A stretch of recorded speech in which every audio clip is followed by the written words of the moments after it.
We're at the Shelton McMurphey House, built in 1888.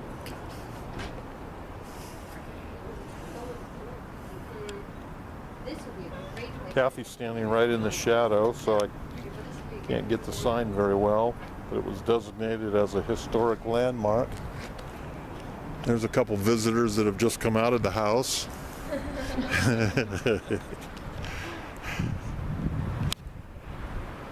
Now it's about time to go in. There's some old growth trees around here.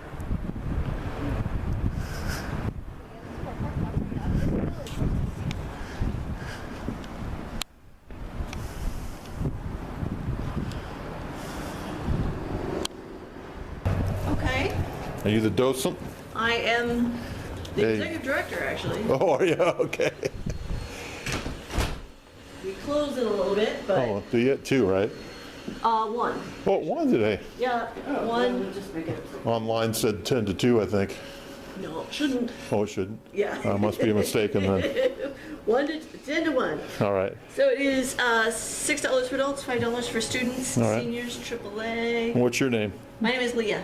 Okay, great. You want to be out of here at 1, right? Yeah. Well, I have a meeting coming in, so I'm not going to be too picky, but A meeting coming in. I have somebody coming here for a meeting. Do you recommend any way to approach the The book will tour? wander you around? So if we're a little over. Yeah, we can- that's fine. Yep. Okay. We'll just go You might clockwise see then. the turn, you might see the sign turn and stuff like that. I got you. Thank Let's, you. let's just go counterclockwise. Start here.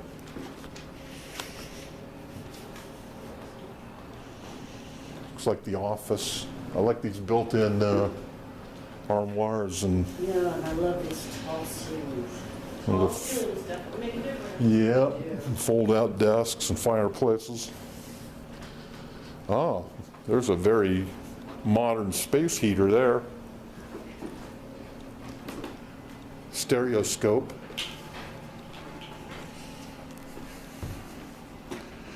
Here's the class of 1917 of the Rush Medical College, University of Chicago.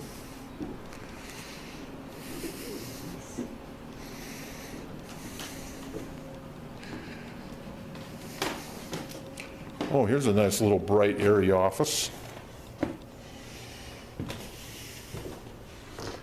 Sort of a little pantry.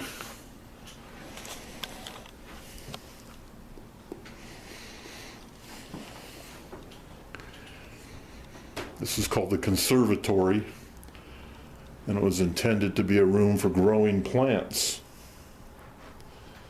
Adah Shelton and her daughter Alberta enjoyed the outdoors, and this room allowed them to extend the outdoors right into their home with the south-facing windows.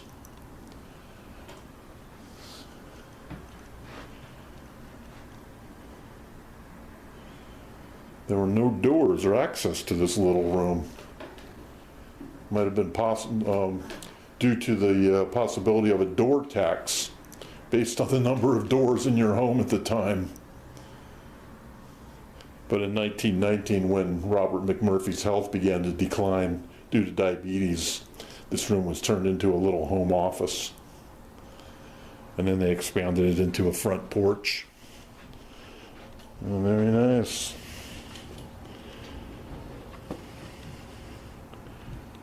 Well, I wouldn't mind owning a hat like this.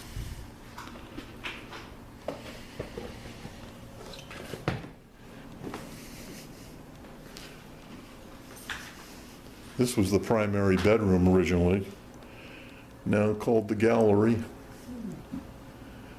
It was unusual for a home built during the Victorian era to have a bed chamber on the first floor, but in 1888, when this home was built, Thomas Shelton, age 43, was believed to be in poor health and needed the bedroom to be physically accessible. And all three owners of the home have used this as their primary bedroom. I like those wooden shutters.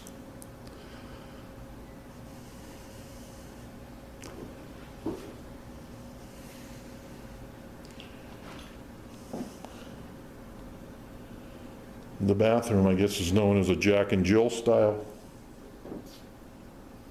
There are two entrances to it.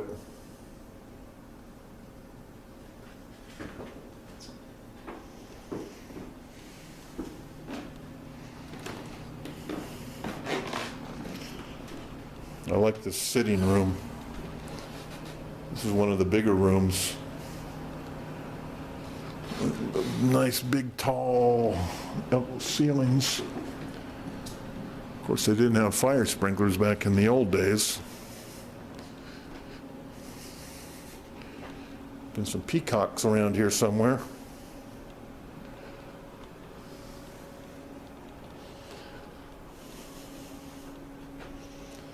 This painting was done by Alfred Herman Schroth, who lived from 1863 to 1939. One of Oregon's most respected landscape painters. And he was an art professor at the University of Oregon in 1915 and served as the head of their art department into the early 20s.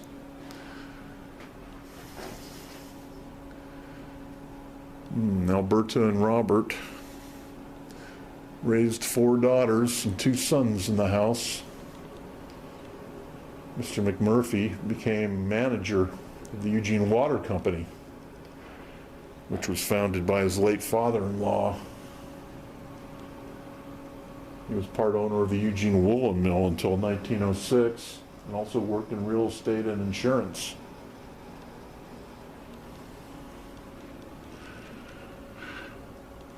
There's Robert McMurphey right here. He was born in Wisconsin, 1866, and died in 1921 down in Roseburg, Oregon. And this must be his wife, Alberta.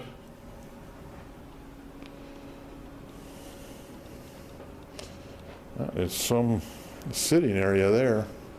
Grandfather clock. There's the old fiddle. No strings on her. Before the 1880s, a couple was required by law to have a mourning ceremony as part of their Victorian wedding. And by the late 1880s, permissible hours were extended until 3 p.m.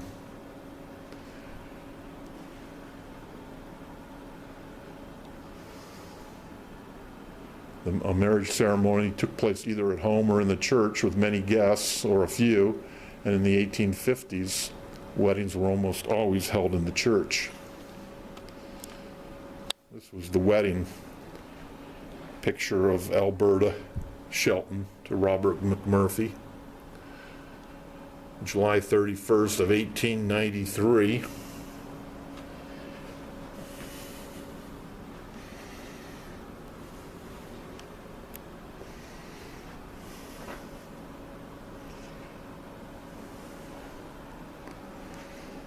Looks like it took place right here in this very room. And there's the same alcove there, covered with some vines up on top there, where the ceremony took place, 1893. And that must be the same piano. I guess we can find out, seeing if it has all that engraving on it, and it does.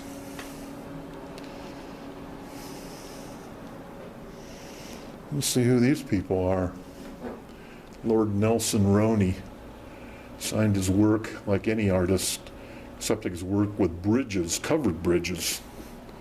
This is the guy who built a lot of the covered bridges.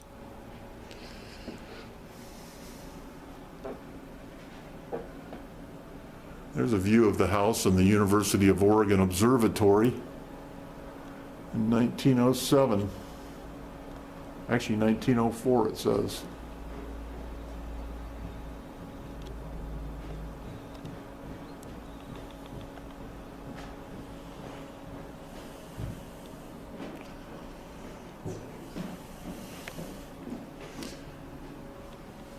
Here's the formal dining room.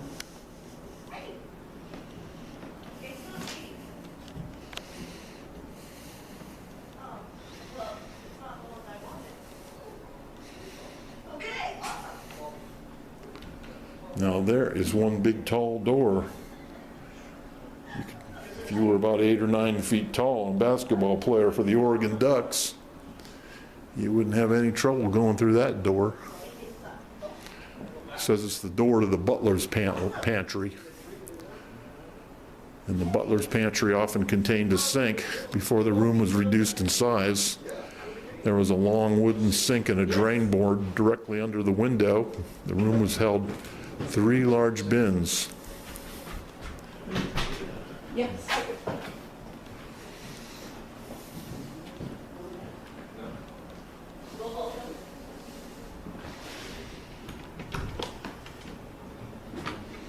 Aha. They're actually storing stuff in the pantry now.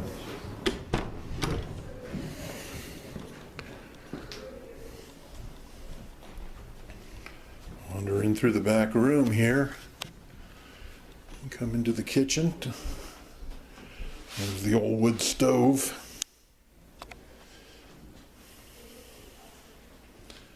Got some irons on top of it. A lot of the old utensils for cooking.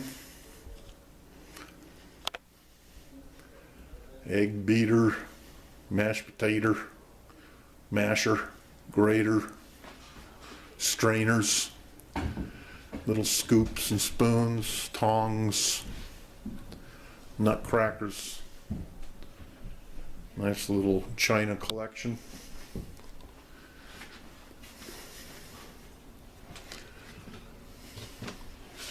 The cabinet in the hall is the sideboard with china cupboard. The piano circa 1930 over by the bay window. And the cabinet in the sitting room is circa 1930.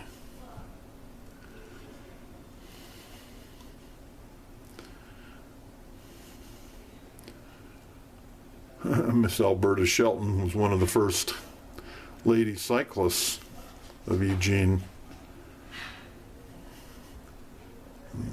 The caption says she made a graceful and pretty advertisement.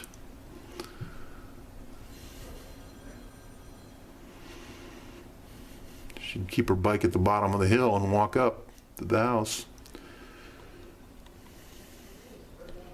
There's a picture of the house in the snow. Circa 1910. It's a pretty rare winter scene. I guess we'll call and see if anybody's in today. Hello? Hello? Is anybody on the party line today? I guess not. I guess we better wander up the stairs now. A picture, a panoramic view of Eugene in 1902.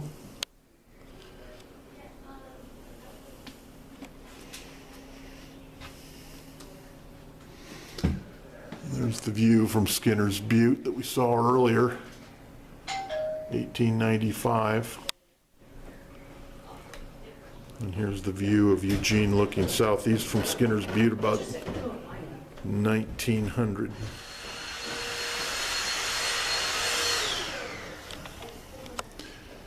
And there's the commode.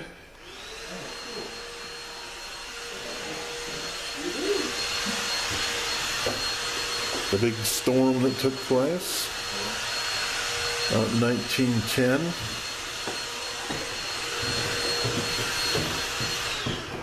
The trap door above here was the original way into the attic.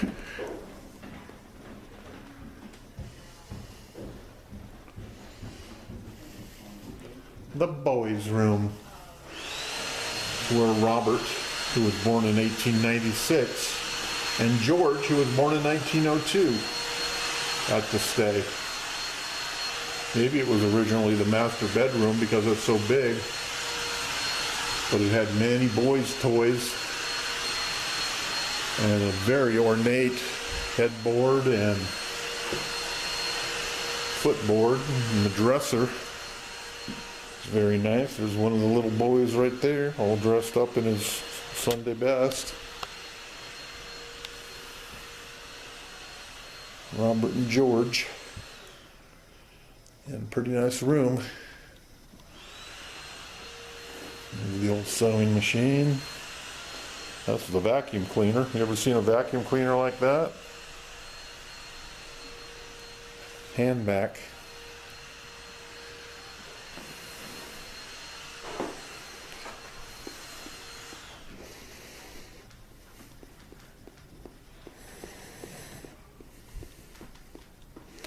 There's the wash basin. I've seen those before. Bedroom suite. It's quite the vanity, I guess you'd call it.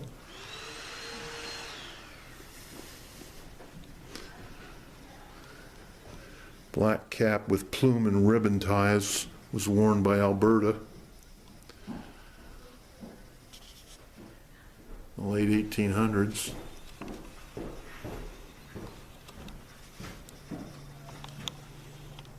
This must be their entire family right here.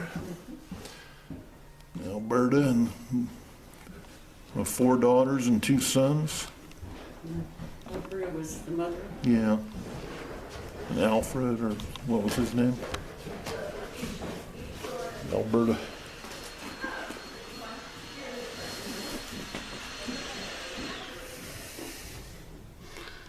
Thomas Shelton.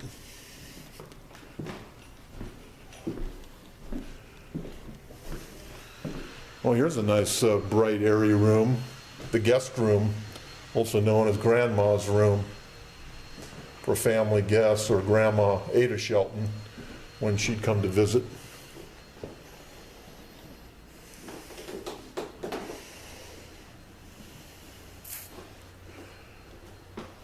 I'd like this nice sunny room, wouldn't you?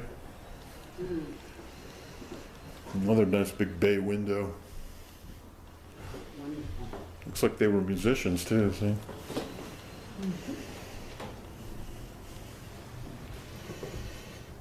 Trained to play the bass and the horn, the old cane rocker. What the heck? Looks like a big old pipe of some type. It's a soft white meerschaum. Meerschaum, yeah. Soft white mineral, sometimes found floating on the Black Sea.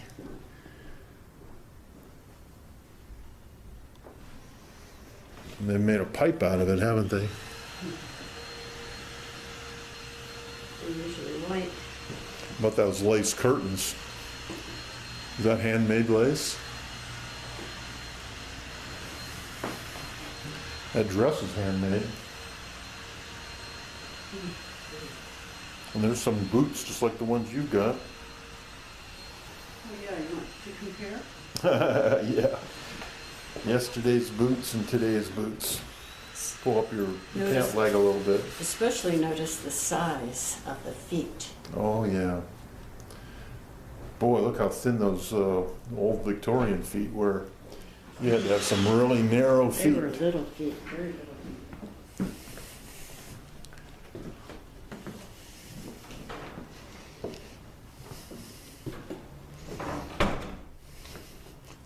Oh, this is obviously a little baby's room, girl's room. 4 girls. Lois was born in 1894, Adah 1898, Elsie 1900, and Lila in 1904. Robert and Alberta had 4 girls and 2 boys. Wow. A newborn and an infant were cared for in the first floor master bedroom. Lois was married in 1911. Again, this is an excellent view of the city from the tall windows. Looking south to Spencer's Butte. That must be one of the girls there, maybe. Wonder who they should maybe put a little sign of who did it. They've done some taxidermy, and the little girls are been preserved here, stuffed and preserved in their crib. What about this baby? Look at this little baby carriage, isn't that cute? There's another little carriage, look at that one. Oh, there's a small carriage down there. Oh, that's tiny. That's just for like a Maybe that was newborn. for the dog, for the cat. George L.C. Adah. Jr. Lewis with parents. Grace Story Putnam and the Bilo Baby. One of the most successful dolls ever made, Bilo Baby of 1923. It was commissioned by the New York City-based doll maker, George Bergfeld and Company. Have you ever heard of the Bilo Baby? Nope. I'm sure a collector would have. For inspiration, Putnam searched every local hospital to find a baby who would match her vision. And she finally located a 3-day-old baby to serve as the model. How interesting. It became known as the $1 Million Baby. Because they couldn't keep them in stock. Everybody had to have one. Everyone needed a Bilo Baby. Let's see who this is. Look at that tricycle. Wouldn't that be fun to ride on? That's a pretty little girl's dress.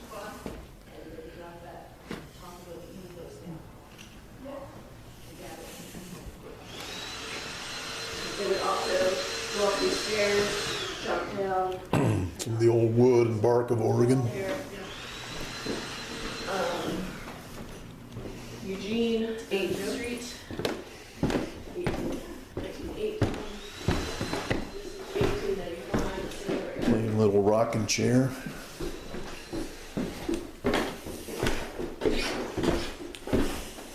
Oh, did you see the model of the house? That's the model up here. There's one down here. It's a bigger one.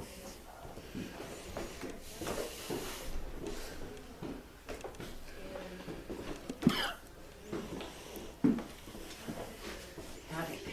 Boy, that's a great picture.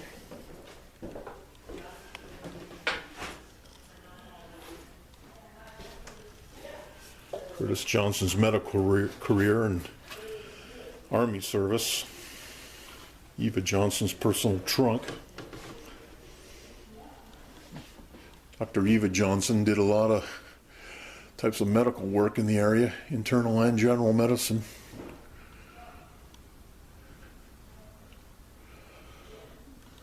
Some of her instruments and tools.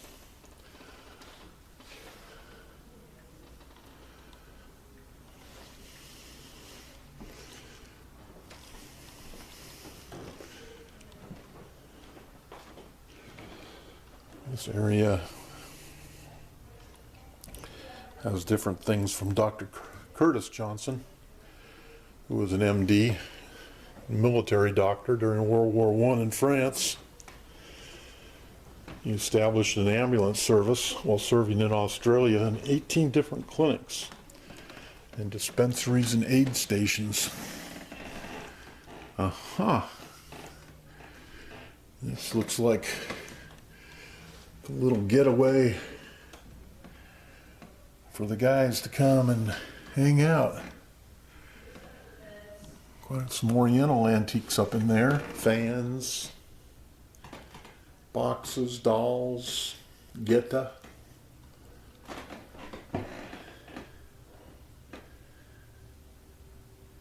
Cloisonne, Kamakura ware.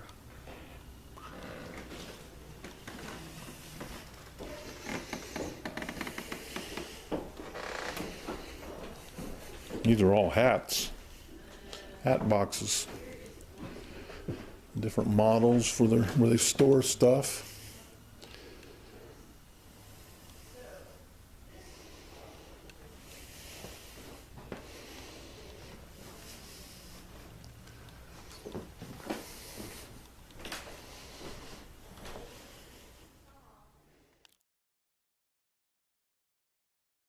Print of a nature scene with a man carrying a fishing pole in the background. Down here are some gifts that were sent to Curtis from Australia. And a Japanese nature imprint with a geisha girl. And an inlay carving of Mount Fuji. Some bamboo fishing poles. Oops, a little bit.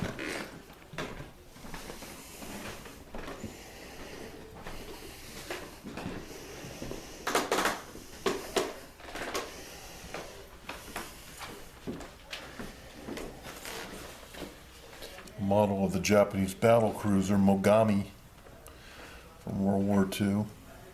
Served in several battles, including the Battle of Midway, and U.S. ships sank the battleship Mogami in '44 during the Battle of Surigao Strait. Out of 892 crew on board, 700 survived.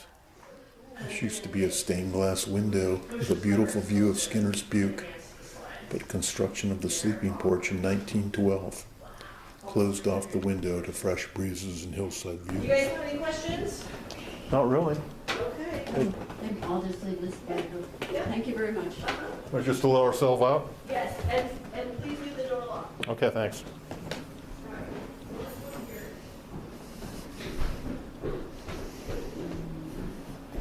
You said, do you have any idea where that restroom is? Oh yeah, right down here.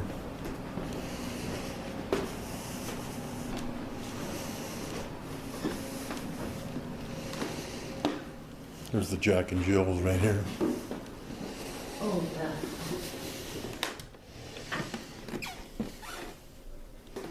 It's just a closet. Try it, please.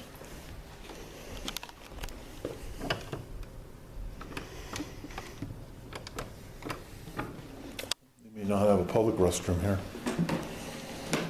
There's a nice oak table. Looks like the one we used to have. Well, there used to be a lot of those around, those old tables. Mm-hmm.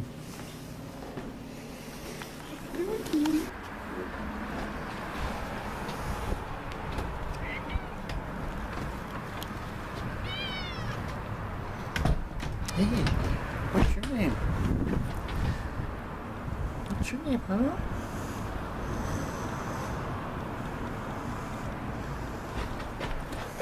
You're a big beauty.